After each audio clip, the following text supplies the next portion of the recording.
This podcast is dedicated to the memory of David Faraday, Betty Lou Jensen, Darlene Ferrin, Cecilia Shepard, and Paul Stein, and to Michael Mageau and Brian Hartnell. This is Zodiac Speaking, a Klaus at Gunpoint family podcast.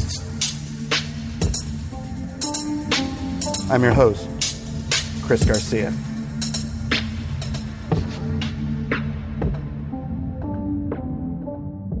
The last confirmed Zodiac killing happened 5 years before I was born. But he was never far away. See, Zodiac attacked members of my parents' generation.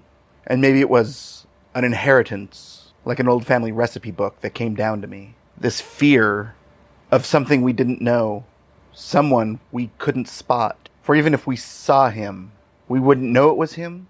And honestly, we probably couldn't pick him out from 1,000 other people we encountered every day.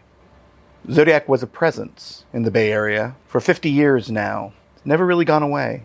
Every decade or so, there'll be a resurgence, a lot of attention paid. I expect this year to be the same with the 50th anniversary. And it was 1989 when I became really interested, the 20th anniversary of the majority of the murders. The time when there were news reports and specials and coverage. The 60s as a whole were being revived. And in the Bay Area, where so much of the 60s counterculture happened in so many different arenas, from music to art to free speech movements to drug culture, Zodiac was a part of that.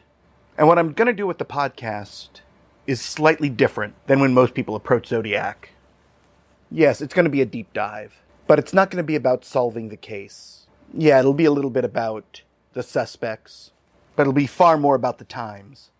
Far more about the cultural impact. Far more about the victims. We're not trying to answer who was the Zodiac. I'm going to be trying to answer, what did the Zodiac mean to varying different groups?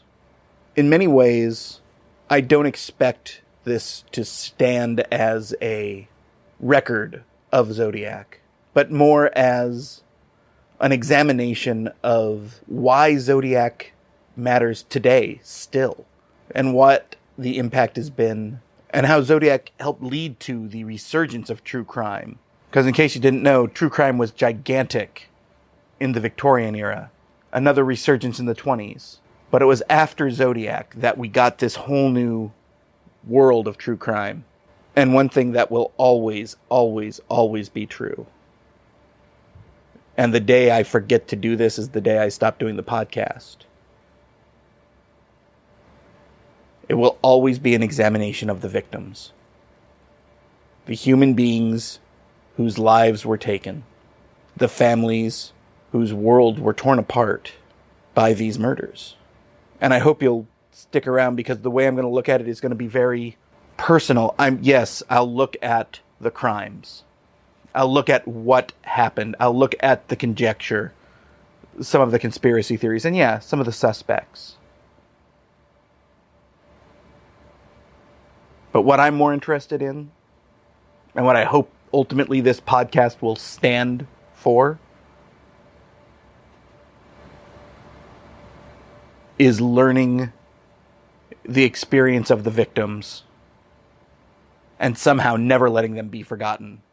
To in fact make this less about the killer and more about the victims, the world they lived in, and how it's affected all of us.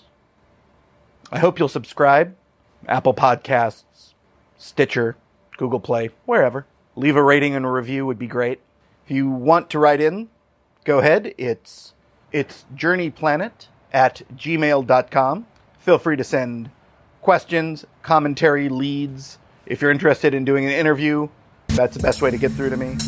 This has been Zodiac Speaking, a Klaus at Gunpoint podcast. Thank you for listening.